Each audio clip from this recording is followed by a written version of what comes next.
Hi, quite a few students were confused between CAT and GMAT. So this video should tell you the difference between the two. I mean, which you should target and what is the basic difference in the two.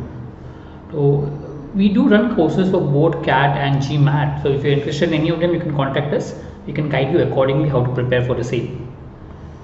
Now, what will be covered in this video? One is CAT versus GMAT, which exam is right for you. And then a comparison between for MBA aspirants who plan to write the examination, what is the difference in the two? This is what we are trying to cover in this particular video.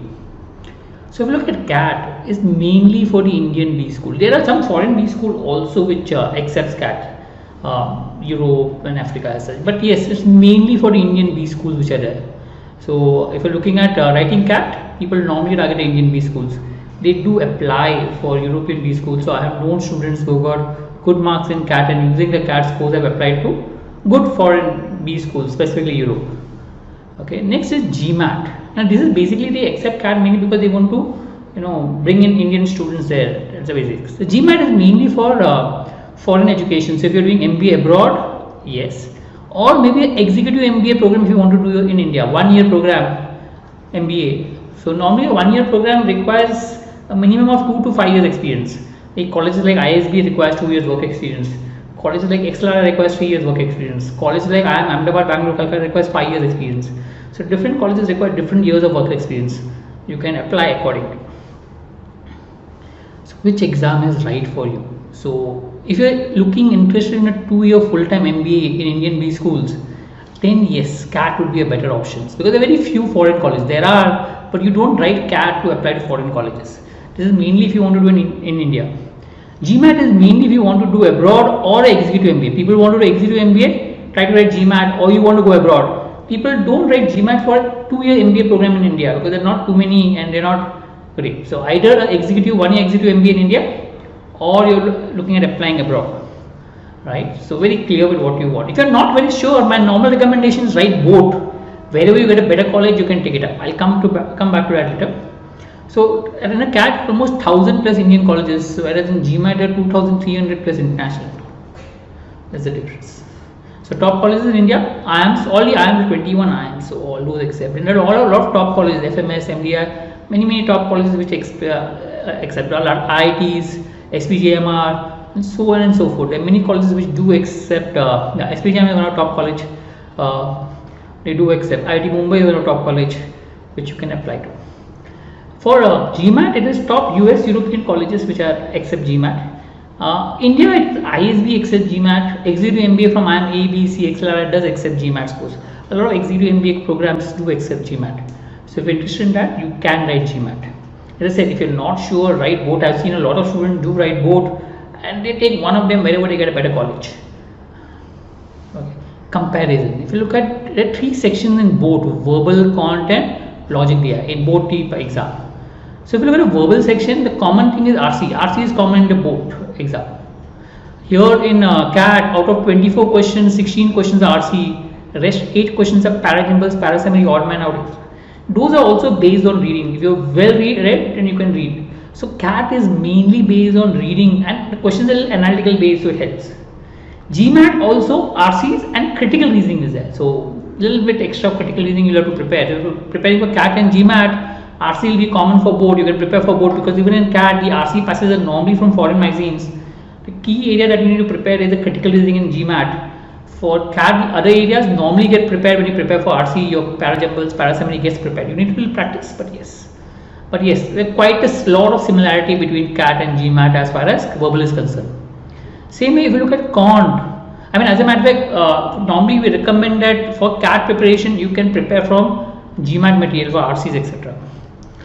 For cont, CAT is a slightly tougher exam as compared to GMAT. So if you prepare for CAT, you're automatically prepared for GMAT. Also in GMAT, there are a few topics which are not there, which is there in CAT. They removed a few topics in the recent focus edition. So the number of topics is comparatively lesser and they're comparatively easier as compared to cont section.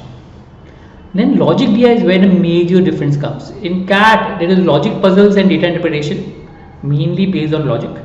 But in GMAT, there is a data insight section which has data sufficiency, graphics, table analysis, 2-part analysis and so on. A little different from the CAT. CAT is more logic based, whereas GMAT is more data based. A lot of data and you need to interpret the data and try to get the answer. So the major difference in CAT and GMAT comes in the logic DI section. That's where the difference comes. Otherwise, you can prepare for both simultaneously. If you prepare for CAT first and then prepare for GMAT, keep at 1 month gap. If you prepare for GMAT first and then prepare for CAT, maybe a couple of months gap.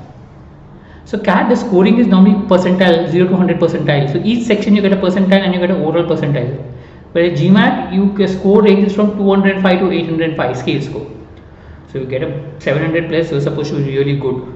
Less than 500 is supposed to be less. So based on that, you can. Exam is non-adaptive. What the adaptive test? Adaptive test is, if you get a few questions right, the difficulty level of question increases. If you get questions wrong, the difficulty level of question decreases. So the level of question increases, decreases based on whether you're getting it right or wrong. It's called adaptive test. Whereas CAT is a fixed question, there is no adaptive test. So all the 22 questions are fixed. You can go back. In GMAT, you cannot go back all. Frequency only once a year in CAT. In GMAT, you can write multiple times a year. You can write almost 5 times a year as such. So no problem as such. But you need to be able to shell out that much money, because in GMAT you require 28,000 for one attempt. CAT is 2,400. So GMAT is a little expensive examination as compared to CAT. 1 year validity for CAT. GMAT validity is 5 years. So once you get a GMAT score, it is valid for 5 years. The main difference is in CAT, the cont and DLR is slightly tougher, whereas in GMAT the verbal is tougher. That's a major difference that comes into picture. So normally if you're good at cont, you tend to do well in CAT. If you're good in verbal, you tend to do well in GMAT. That's how it is. So what you should write, CAT or GMAT? If you're planning to go abroad, then GMAT.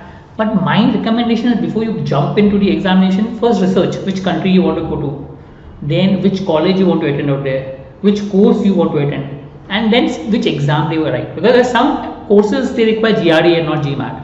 Some courses they may just require IELTS and they may not require GMAT or GRE. So you have to basically research on the colleges, courses you're interested in to apply, and then write the exam accordingly. Just don't go and write the exam for the sake of it. Else you write the GMAT exam, spend a lot of money, and then you realize it is not useful for any colleges that you're interested in. If you're planning for India and have less than 1 year work ex, then CAT. And if you're more than 1 year work ex, then you can write both CAT and GMAT. Okay, you can take the best of colleges. I know people who wrote GMAT for ISB, got a call, and they also wrote CAT. They got a call from even CAT, and they took the best of the option that they get across. So that is also possible. So if you're looking at keeping your options open, you can write both the exam. That is one way. So CAT or GMAT. I hope this helps. We'll come up with more videos that will help you with regards to taking decisions on various aspects. If you're interested in management entrance or doing MBA, do subscribe to our channel. Thank you.